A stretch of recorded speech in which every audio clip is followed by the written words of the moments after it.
You're watching Ohio Valley Conference Women's Basketball on ESPN+. Coming to you live from Western Hall on the campus of Western Illinois University in Macomb, Illinois.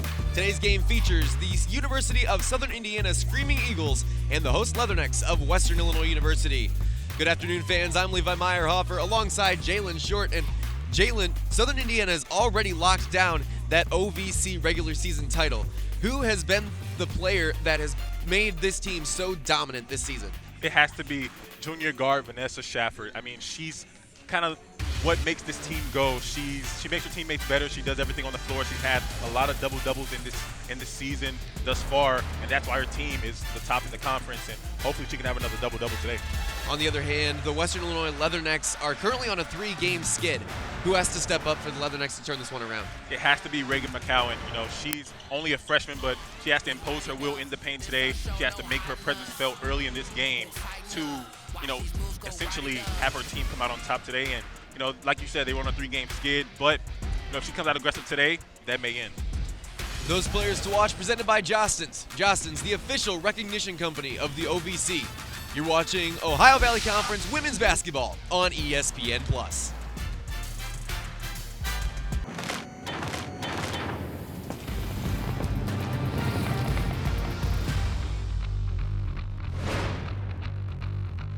Coming to you live from Alfred D. Boyer Stadium here in Macomb, Illinois.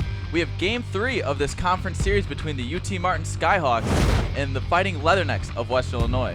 Good afternoon, my name is Austin Holzing. Here's my partner Marty Doyle. And Marty, we're currently split at 1 apiece. Leathernecks took Game 1 before the Skyhawks bounced back in Game 2, thanks to the power of senior infielder Mac Danford. Yeah, Austin, Mac Danford has had hits, 2 or more hits in each of his last 5 games, as well as home runs in each of his last 3, including a 2-run blast in the 3rd inning of yesterday's game to propel them to that big victory.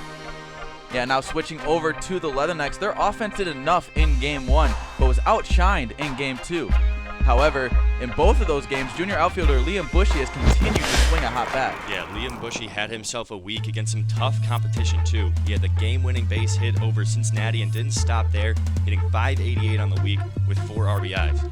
This junior outfielder has 2 RBIs in this series and will be looking to continue to have a strong close for the weekend. And offense has been the key in winning in this series, and I'm sure it will be a key in deciding who's able to walk out of here with the series win. Don't go anywhere. When we come back, we will have Ohio Valley Conference Baseball here on ESPN+.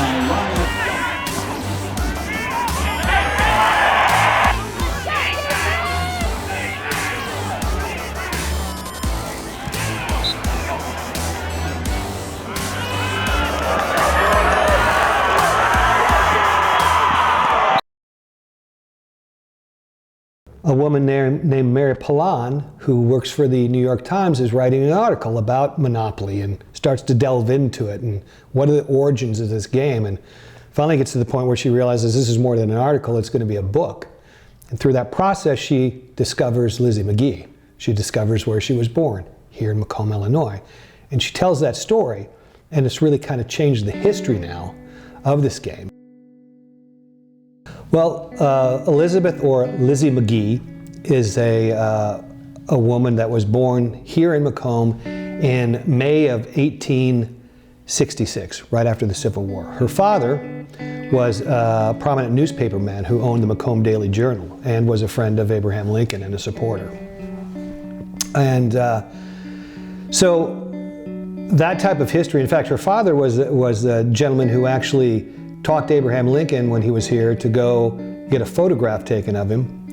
And it's one of the first half dozen or so photographs ever taken of Abraham Lincoln. It was taken right here in Macomb.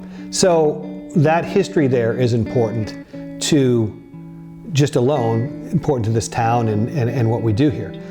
But beyond that, the woman that Elizabeth McGee became is really kind of an outstanding story. I mean, we're only now starting to cover and the world's starting to understand that it was Lizzie who actually invented this game.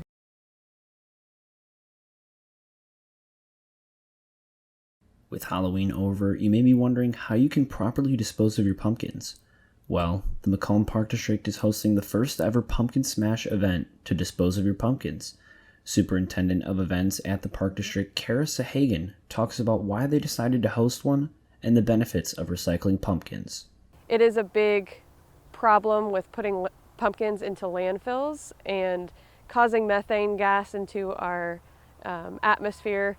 And so we really want to help produce less of that and help the environment out in that way, but also really doing it in a fun way. It's a very unique offering to our community. It's never been done here. And so that really enticed us and helped us want to do that event even more. The Park District will also have some fun ways to smash your pumpkins, such as a slingshot and baseball bats. We're inviting everyone to bring any pumpkin that they have at home. If they have one pumpkin, great. If they have 5, even better. Just as many as they want to, and they can smash all of them. And we'll have different options for them on how to smash them, so they can test them out with multiple different pumpkins rather than just one. The Pumpkin Smash will take place at Veterans Park on November 4th from 10 a.m. to 2 p.m. Reporting for News 3, I'm Johnny Jazarowski.